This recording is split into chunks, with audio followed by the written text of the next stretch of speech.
¿verdad? Y bueno, pues a partir de la diferencia de edad, ¿verdad?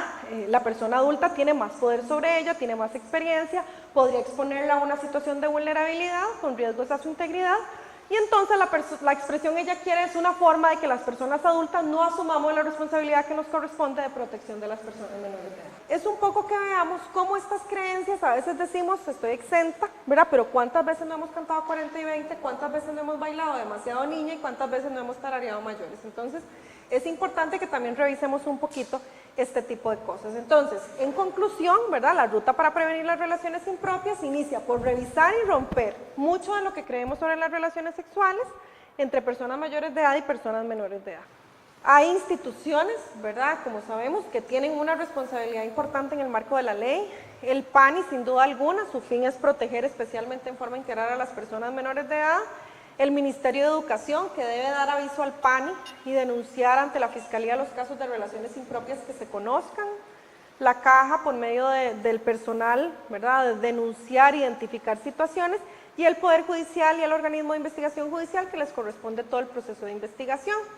¿Cómo ponemos una denuncia entonces de relaciones impropias?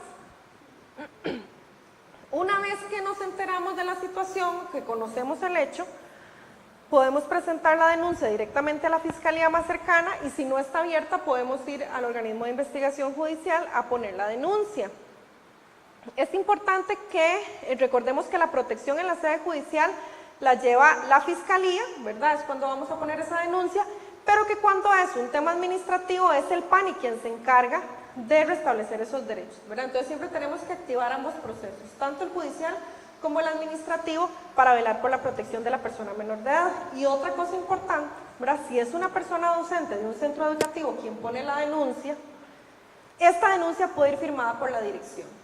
Nosotros hemos recibido algunas llamadas, por ejemplo, de centros educativos donde gente nos dice, es que puede venir a darnos una charla de violencia en el noviazgo. Bueno, sí, ¿por qué? Es que tenemos una chica de 12 años que anda con un tipo como de 30, entonces queremos abordar. Entonces nosotros le decimos, vea, lo primero que usted tiene que hacer es denunciar, ¿verdad? Es que ¿cómo voy a denunciar si al final de cuentas el señor es uno de los narcos de la comunidad y qué quiere que me maten? Bueno, pues es una responsabilidad número uno y ustedes lo saben, ¿verdad? También a partir del Código de Niñez y Adolescencia, pero además si la persona funcionaria no quiere, el director o directora del centro educativo está en obligación de hacerlo, ¿verdad? Entonces también esto es importante que no digamos que no quise y ya, sino que también se sigan los canales adecuados. La denuncia se puede poner en forma oral o por escrito. ¿Qué tiene que tener esa denuncia? Pues la mayor cantidad de información posible, ¿verdad? Tener el nombre completo de la persona menor de edad, si es posible tenerlo.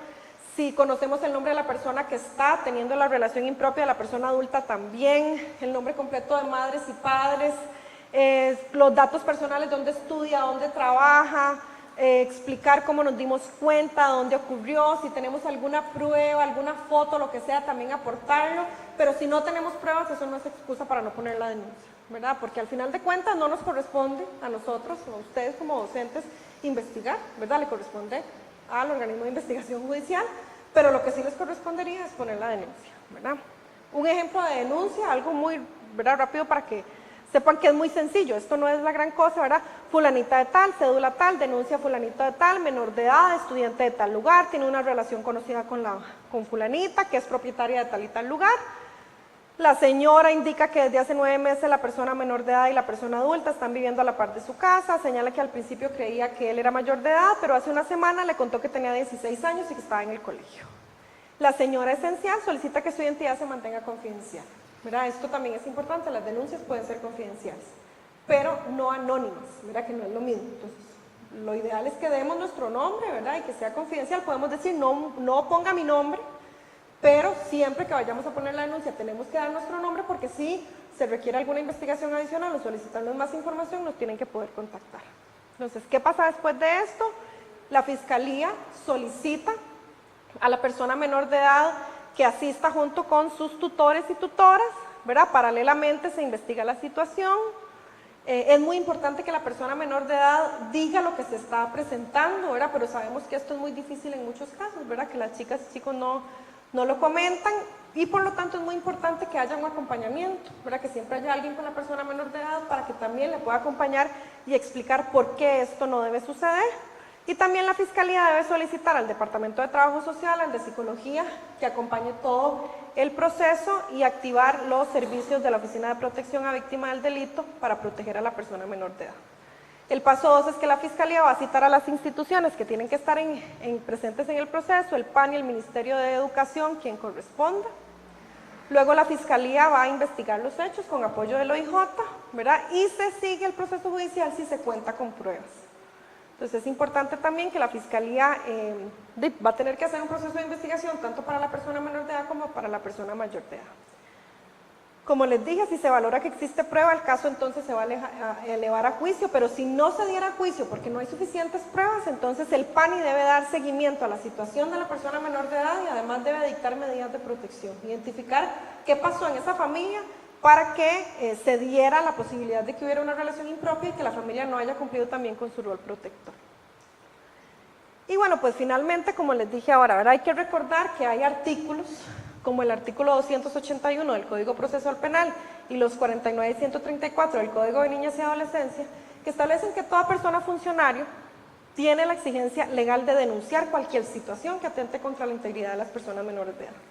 En otras palabras, por ley, todas las personas funcionarias públicas que tengan conocimiento de una relación impropia deben denunciarlo inmediatamente a la Fiscalía. Y la Fiscalía además está obligada a aceptar una denuncia de relaciones impropias sin ninguna duda, ¿verdad? No se puede rechazar nunca la denuncia y ya se definirá más adelante en el proceso investigativo si se eleva a juicio o no. Quiero iniciar diciendo que hace 71 años, desde la Ley Fundamental de Educación, se presentaron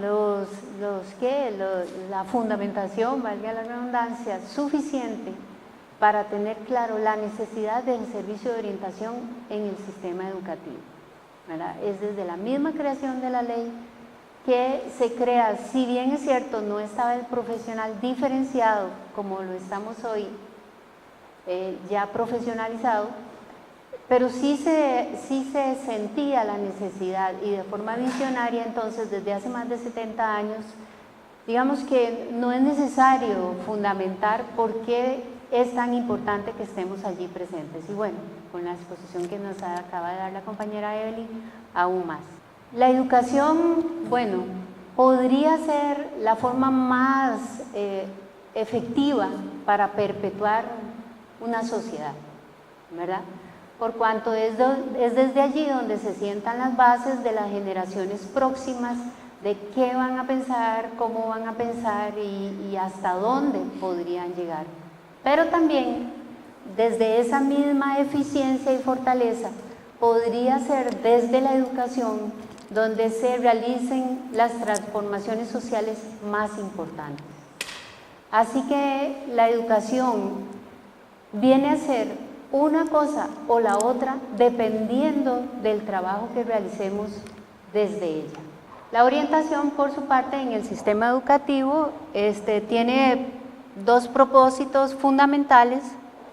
Uno es ser un proceso consustancial al currículum, ¿verdad? Es decir, acompañar a todas estas otras asignaturas a darle una calidad más humanista y apropiada en los conocimientos desde ese aporte que brindamos, y la otra es ser un apoyo especializado para la población estudiantil en la toma de decisiones, justamente para poder desde allí afrontar situaciones en el medio escolar, familiar, social y laboral.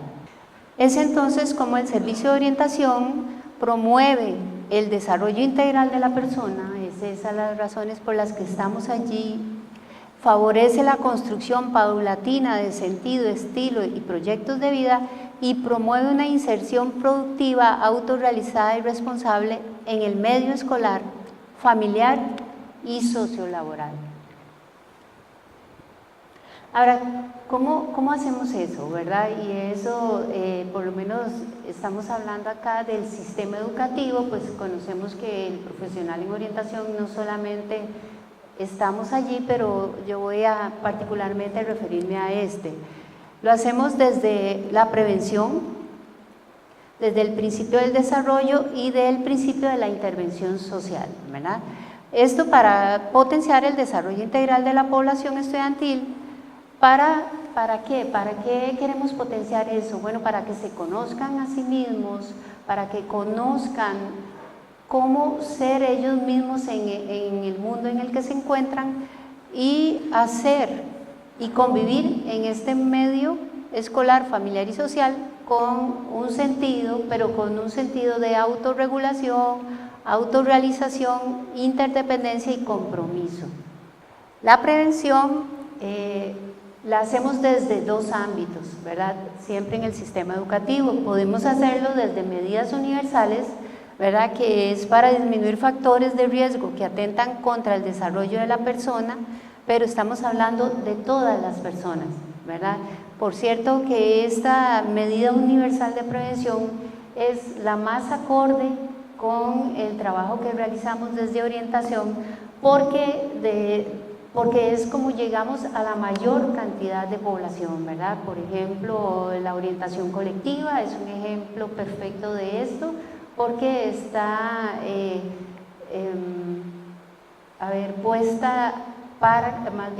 instaurada para que llegue a todos y todas las adolescentes. Bueno, estamos hablando en los centros educativos en que la malla lo tiene de esa forma, ¿verdad? Entonces, esta medida universal pretende desde allí potenciar desarrollo. También tenemos las medidas selectivas, que podría ser uno de estos, ¿verdad? Que es hacia grupos de población específicos en situaciones específicas, que ya está presente, pero que queremos que no se agrave, que no se complique. Ejemplo, cuando hace unos años hablábamos de prevención y estábamos mencionando a una adolescente madre, entonces alguna gente decía, pero prevención, ya estamos tarde. Pero resulta que no es lo mismo tener 15 años y un hijo que tener 17 y 2 hijos, ¿verdad? Entonces allí estamos hablando de la prevención, a pesar de que ya hay una circunstancia que está atentando contra el desarrollo regular de esta persona. También favorecemos situaciones, ¿verdad?, del desarrollo para el crecimiento, avance y mejora ante nuevas etapas y desafíos.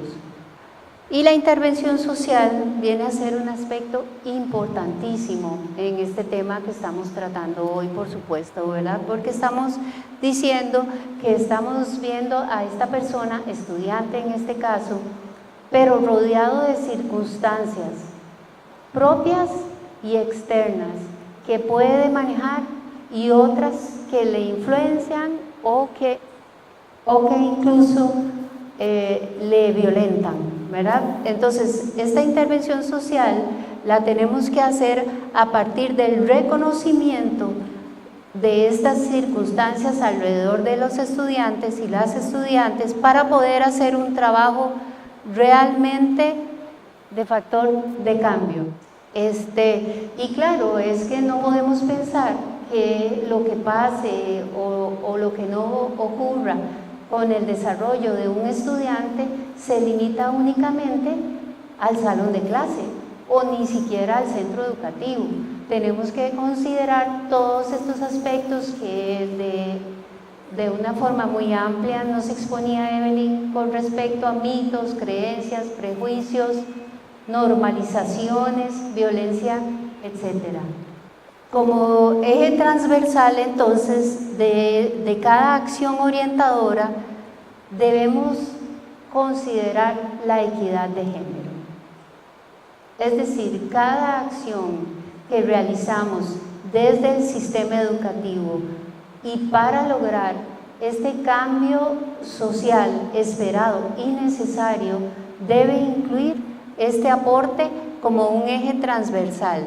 ¿Para qué? Bueno, pues justamente para buscar esta equidad que haga posible la convivencia y el bienestar de las personas, de todas las personas, asegurando los mismos beneficios y oportunidades que la sociedad les brinde por igual.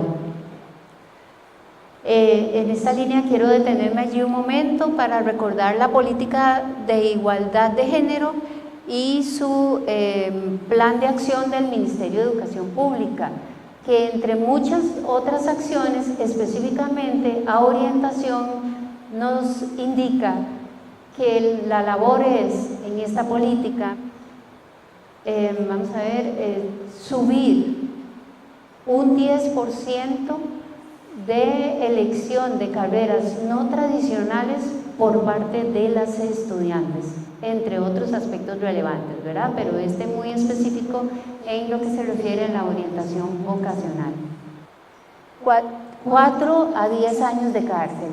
Esta ley, ¿verdad?, evidentemente procura colocar una barrera que impida la normalización de este tipo de relaciones impropias, no reconocidas, no aptas, no adecuadas y violentas entre personas menores de edad y adultos. Creo que muchos conocemos esto que tenemos en los centros educativos, ¿verdad? Cómo nos llega o cómo podemos, entre otras formas, identificar estas relaciones abusivas. Tenemos relaciones coitales en edades tempranas, ¿verdad? Es decir, que no era la más adecuada para la persona que la está viviendo, en este caso la o el adolescente. Las enfermedades de transmisión sexual, ¿verdad?, las infecciones de transmisión sexual. Tenemos adolescentes embarazadas, tenemos adolescentes madres, tenemos adolescentes padres, tenemos estudiantes con una situación emocional complicada, baja autoestima, depresión, etcétera. Tenemos exclusión escolar, incluso aún en este milenio, a veces podríamos decir exclusión de verdad, y en otros abandono o deserción provocada, ¿verdad?, desde el mismo centro educativo me refiero. Y por supuesto, todo esto, si lo pensamos un poco más allá y recordamos los datos de los hogares en donde solo está una persona, ya sea padre o madre, la pobreza que incluye. ¿Por qué? Porque está acompañado justamente del poco o escaso o ninguno educación formal. A partir de esto, bueno, ¿qué hacemos desde orientación en esta línea? Por supuesto, los estudiantes, ¿verdad? Por supuesto que los estudiantes desde aquella prevención universal es muy importante. ¿Con cuáles? Con todos, niños, niñas, adolescentes y todas las personas, incluso adultas, que asisten al Ministerio de Educación o a un centro educativo. Con otros funcionarios igualmente importantes. Recordemos que todas estas situaciones se modelan de una y otra forma a partir de frases, de chistes, de circunstancias que no solamente involucra a aquella persona que está tal vez dando un aporte de educación integral de sexualidad y afectividad, sino al compañero o la compañera, docente o funcionario que pasa al lado y dice algo o modela algo, ¿verdad? Entonces esa es la importancia de que todo el centro educativo esté conociendo la situación que se está trabajando. Docentes, por supuesto, la familia, ¿verdad? Lo decía antes, nuestros estudiantes no viven en el centro educativo, no somos nosotros esa familia primera que socializa y que es tan importante para ellos emocionalmente y en muchos otros aspectos. Y si no lo hacemos, y si no trabajamos con la familia, que es este aspecto tan importante, pues decía alguien una vez de una forma chistosa, aunque difícil, decía, eso es como que vienen al colegio, les quitamos los piojos y se regresan a su casa y se vuelven a infectar. Entonces, Realmente tenemos que trabajar con la sociedad toda, ¿verdad? Desde el centro educativo, por supuesto, y reconociendo y valorando qué es lo más apropiado desde donde debemos hacer nuestras intervenciones. También, por supuesto, aplicar un plan de intervención, ¿verdad? No son esas acciones cortas, aisladas, pequeñas, inmediatas, que en algún momento pueden ser necesarias, por supuesto, ¿verdad? Ante una crisis particular de un estudiante o incluso a veces de un padre de familia, pues o una madre de familia, tenemos que realizar una atención en crisis, pero no es allí donde podemos quedarnos. Definitivamente tenemos que hacer planes de intervención con todo lo que esto involucra en su planeamiento también.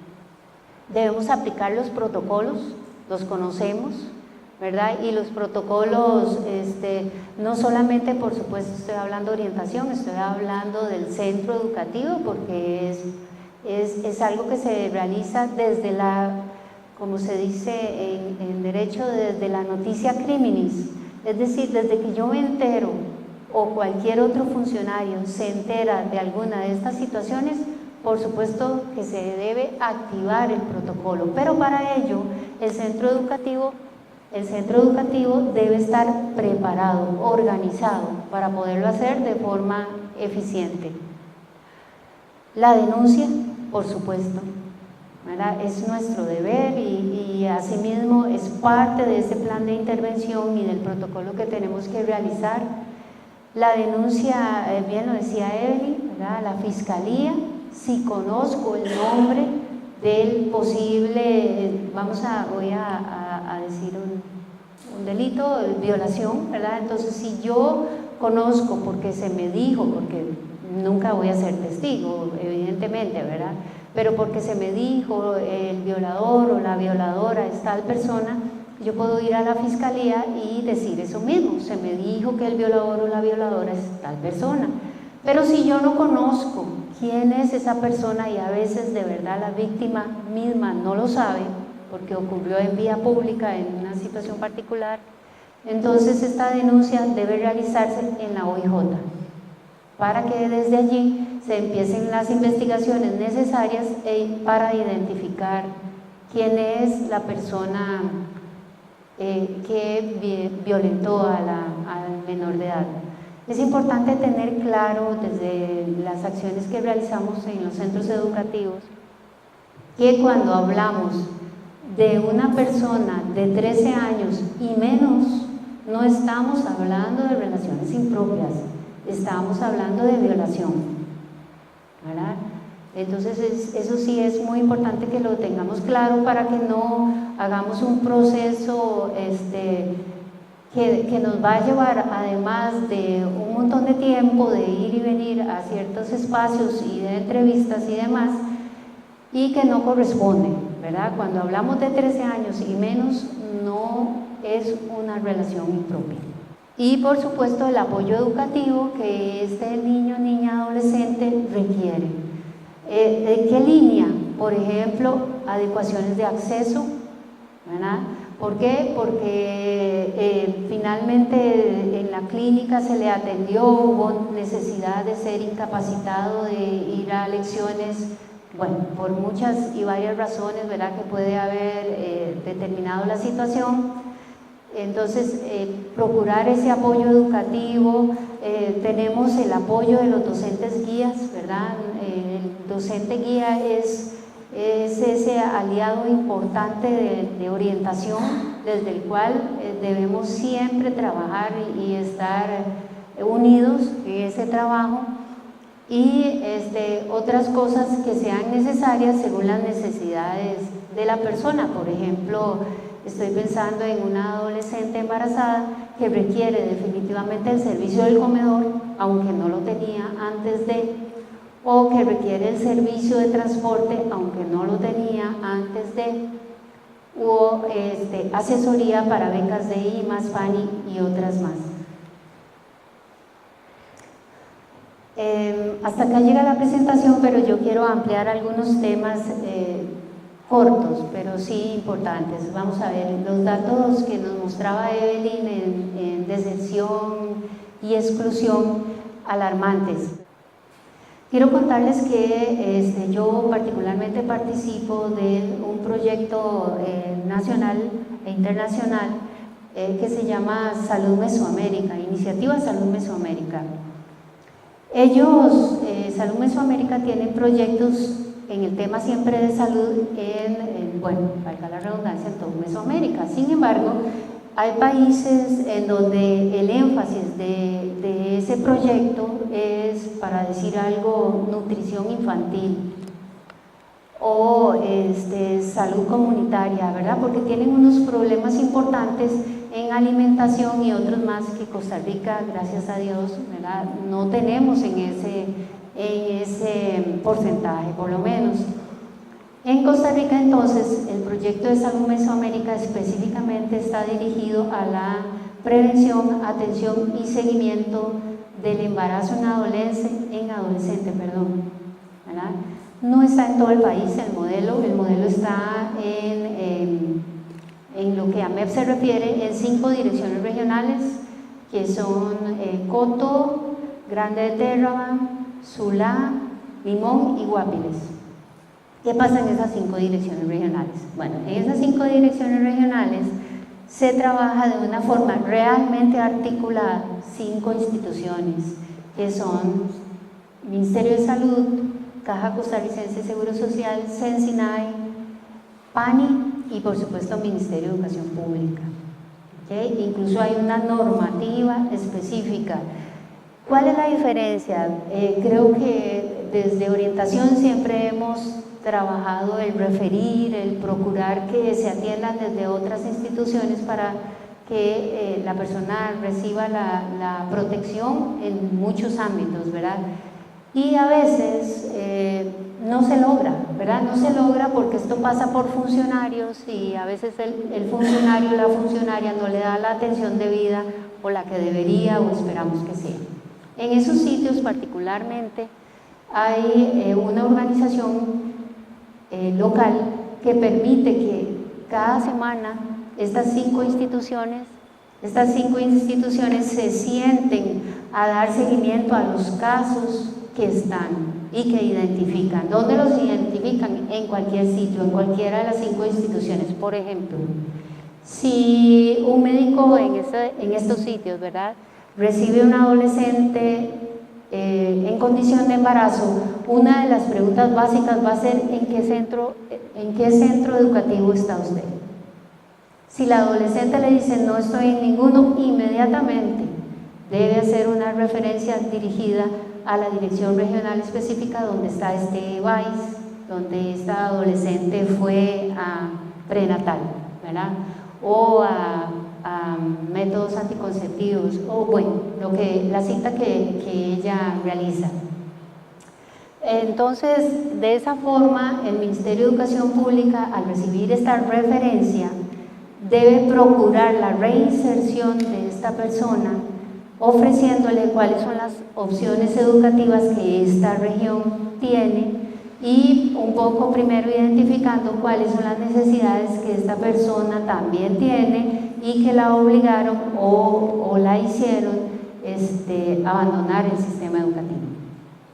Bien, desde esa línea, ¿por qué les cuento todo esto? Porque una situación importantísima es que el profesional que está liderando todas estas coordinaciones en las direcciones regionales son justamente los orientadores, los profesionales en orientación de 79 centros educativos son los que están trabajando en este marco de Salud Mesoamérica y ellos llevan, así de puntual, llevan un Excel nominal de cada una de las situaciones. Entonces en ese Excel aparece Shirley Ramírez Mora, estudiante de 8º, adolescente embarazada, recibe beca de comedor, está con PANI, está con y todas los apoyos que desde el centro educativo se brindan con un propósito primordial: lograr